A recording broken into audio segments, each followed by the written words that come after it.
विजयनगर में गंगू नाम का व्यक्ति रहता था। उसके बारे में कहा जाता था कि वह बड़ा ही मनहूस है और जो सुबह सुबह उसकी शक्ल देख ले उसे खाना भी नसीब नहीं होता। धीरे धीरे यह बात पूरे विजयनगर में फैल गई और महाराज कृष्णदेव राय को भी इसके बारे में पता चला। उन्होंने सोचा कि उनके राज्य में इस तरह के मनहूस व्यक्ति का रहना उचित नहीं है, किंतु राजा बहुत न्यायप्रिय थे। उन्होंने सोचा कि पहले वो ये देखना चाहते हैं कि इस बात में कितनी सच्चाई है। राजा ने अपने सेनापति को आदेश दिया कि गंगू को उनके सामने लाया जाए। सैनिकों ने गंगू को महाराज कृष्णदेव राय के समक्ष पेश किया। महाराज कृष्णदेव राय जिस कमरे में सोते थे उसी में गंगू के लिए भी बिस्तर लगवाया और सुबह जब राजा सोकर उठे तो उन्होंने सबसे पहले गंगू का चेहरा देखा। कुछ देर बाद अचानक कार्य आ जाने के कारण राजा को राजमहल से बाहर जाना पड़ा और उस दिन वो इतने व्यस्त रहे कि उन्हें खाना भी नसीब नहीं हुआ। राजा कृष्णदेव राय को यकीन हो गया कि यह सब गंगू का चेहरा देखने के कारण हुआ है।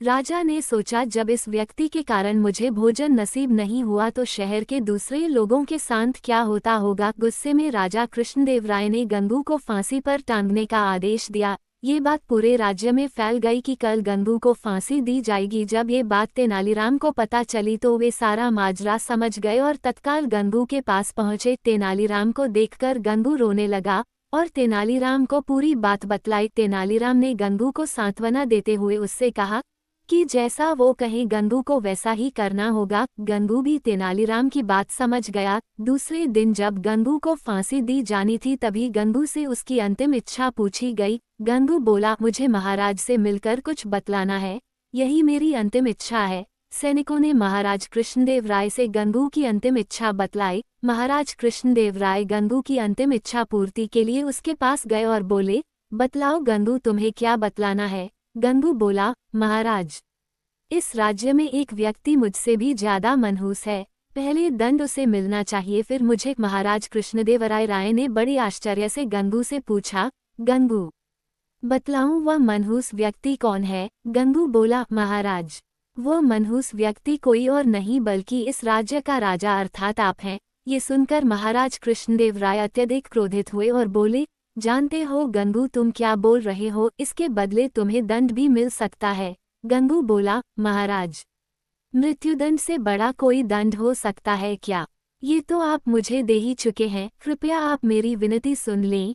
इसके बाद आप जो भी दंड देंगे वह मुझे सहर्ष स्वीकार होगा। ये सुनकर महाराज का क्रोध कुछ शांत हुआ और बोले, तुम्हें जो कहना है कहो। गंगू बोला, महाराज, कल सुबह जब आपने मेरा चेहरा देखा तब आपको दिन भर भोजन नहीं मिला, तब आपने मुझे मनहूस समझकर मृत्युदंड दे दिया। ठीक उसी समय कल सुबह मैंने भी आपका चेहरा देखा था और मुझे फांसी की सजा मिल गई, मतलब आप मुझसे भी ज्यादा मनहूस हुए। महाराज कृष्णदेवराय को पूरी बात समझ आ गई और उन्हें अपने निर्णय पर पछतावा हो रहा था। उन्होंने तत्काल गंगू की फांसी की सजा माफ कर दी।